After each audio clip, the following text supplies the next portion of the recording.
finalis Sains Club 2020. Dan kedua, saya akan mempresentasikan sebuah proyek penelitian yang bertema pengurangan emisi karbon dengan judul Kegiatan dan Menu Harianku dalam Rangka Mencintai Bumiku.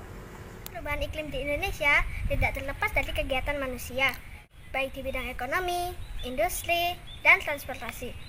Kegiatan ini menghasilkan gas CO2 yang bisa memicu terjadinya perubahan iklim. Kecenderungan manusia untuk memperoleh hidup yang nyaman mendorong manusia untuk melakukan hidup yang tidak baik untuk lingkungan, seperti penggunaan AC secara berlebihan, penggunaan kendaraan pribadi, penggunaan perangkat elektronik untuk membantu pekerjaan rumah tangga, serta pola makan dan menu makanan harian yang tidak ramah lingkungan, seperti banyak mengkonsumsi daging merah daripada sayur-sayuran. Tahap berikutnya adalah bertanya. 1. Bagaimana cara merubah gaya hidup dan aktivitasku sehari-hari dalam ikut serta mengurangi emisi karbon? Yang kedua, bagaimana membuat menu makanan untuk bisa berperan serta dalam mengurangi emisi karbon? Yang ketiga, bagaimana peran dan usahaku dengan mengubah gaya hidup dan aktivitasku serta menu makan harianku dalam ikut berperan serta dalam mengurangi emisi karbon untuk menyelamatkan bumi. Bagaimana caranya? Tahap selanjutnya adalah cari. Prosedurnya yaitu adalah membaca literatur di Science Squad. Setelah itu mencari di internet tentang jejak karbon. Yang kedua yaitu menghitung jejak karbon harianku dengan kalkulator karbon. Hasil yang kuharapkan dari penelitian ini adalah aku berharap aku bisa mengurangi emisi karbon paling tidak di atas 50%. Dari penelitian ini, aku dapatkan penghematan pada jejak karbon primer sebesar 61,23 kg CO2 atau sekitar 54,4% dari semula.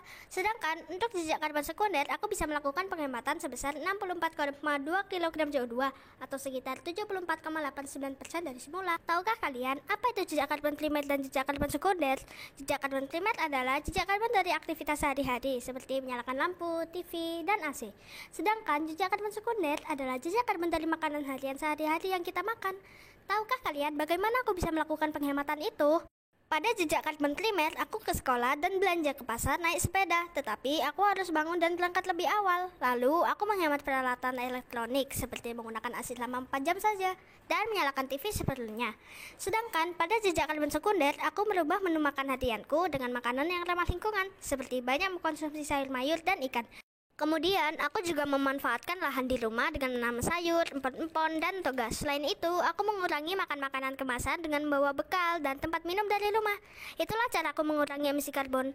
Bagaimana dengan kalian? Itulah teman-teman, sekilas penjelasan dari hasil penelitian yang aku lakukan selama 1 bulan. Dari penelitian tersebut, dapat aku simpulkan bahwa 1. Dari jejak karbon primer, yaitu dengan merubah gaya hidup dan aktivitasku sehari-hari, aku dapat mengurangi emisi karbon sebesar 54,4%. Yang kedua, dari jejak karbon sekunder, yaitu dengan merubah pola makan dan menu makanan harianku selama 1 minggu, aku dapat mengurangi emisi karbon sebesar 74,89%. Wow, sangat banyak bukan? Bayangkan, itu baru 1 minggu. Bagaimana kalau 1 bulan, 1 tahun? 10 tahun penelitian ini, aku jadi semakin tahu apa itu jejak karbon, bagaimana cara menguranginya, dan manfaat apa yang didapatkan setelah melakukannya. Dan ternyata sangat bermanfaat loh untuk menjaga kelestarian bumiku. Setelah penelitian ini adalah 1. Aku akan menjadikan aktivitas ini sebagai pembiasaanku sehari-hari. Yang kedua, aku bisa merubah pola makan yang dulunya tidak ramah lingkungan menjadi ramah lingkungan. Yang ketiga, aku akan ikut proaktif mengajak orang-orang terdekatku. Contohnya, anggota keluarga, guru, teman-teman, dan tetangga untuk ikut peduli menjaga kelestarian bumi. Dengan sebisa mungkin mengurangi jejak emisi karbon. Bagaimana dengan kalian? Presentasi proyek penelitian kali ini